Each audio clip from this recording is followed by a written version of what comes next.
안녕하세요. 여러분의 상구입니다.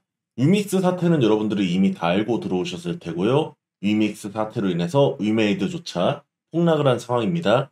이후에 물려 계신 분들이나 아니면 저가 매수를 하신 분들은 이 가처분 신청 완료한 것에 대하여 촉각을 곤두세우고 계실 거라고 생각하는데요. 일단 민사합의 50부에서 오늘 신문 기일로 잡았습니다. 굉장히 빨리 잡았는데요. 현재까지 코인 상패로 인한 코인 회사의 가처분 신청에 대해서 받아들여진 적은 한 번도 없습니다. 법원에서 기각하면서 내세운 이유는 코인의 상장 폐지는 거래소 자율에 맡기도록 하는 게 좋다, 그렇게 말씀하셨고요. 코인을 상폐하는 데 있어서 특별한 사정이 없으면 거래소 자율에 맡기는 게 낫다고 그렇게 판단해왔죠. 그런데 이번에 위믹스에서 또 똑같은 가처분 신청을 했습니다. 사람들은 위믹스는 뭐 다를 거라고 생각을 많이 하시는데요. 일단 위메이드 장영국 사장은 법무법인 김앤장을 소송 대리인으로 선임했고요. 업비트는 세종을 법무 대리인으로 선임했습니다. 김앤장, 세종 다 만만치 않죠. 그런데 이 변호인단의 능력이 좋다고 해서 기각이 되고 인용이 되는 건 절대 아닙니다.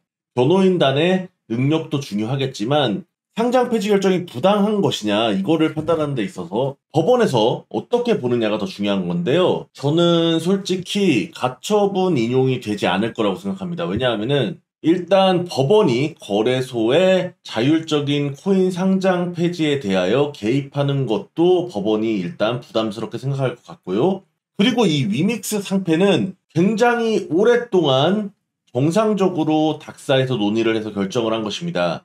가장 큰 이유가 유통량이 공시된 것과 다르다는 것이죠. 그게 무슨 말이냐면 우리가 주식을 거래하는데 총 상장 주식이 예를 들어서 어떤 삼성전자가 예를 들어서 1000만 주가 공시가 돼 있고 1000만 주 거래가 된다고 칩시다. 근데 실제로 알고 보니까 더 발행을 해서 1200만 주가 발행되어 있었고 200만 주를 담보로 여기저기 대출을 받고 했다는 것이죠. 주식시장에서는 상상도 못할 일이죠.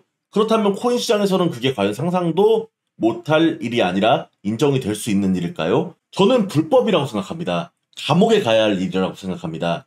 구속되어야 될 일이라고 생각합니다. 그렇기 때문에 정의로운 정의의 관점에서 보더라도 위믹스는 공시를 잘못한 것, 그리고 고의적으로 공시를 누락한 것, 그리고 고의적으로 누락된 수량을 가지고 대출을 받아서 사용한 점, 이런 것들이 굉장히 정의에 부합하지 않고 지금 현재 상장 폐지를 하는 것이 당연하다고 생각하고 법원에서는 이 점을 보고 굉장히 위메이드를 악독하다고 판단할 가능성이 높다고 저는 그렇게 보고 있습니다.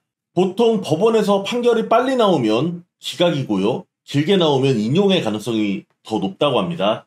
위믹스와 위메이드를 지금 매수해서 존버한다는 것은 도박을 하는 것입니다.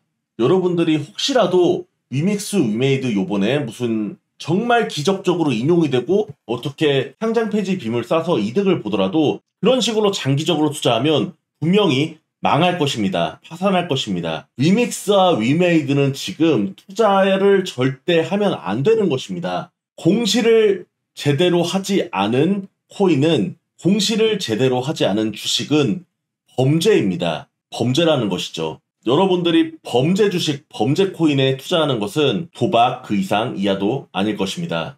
상구를 한번 믿어보십시오. 시청해주셔서 진심으로 감사합니다.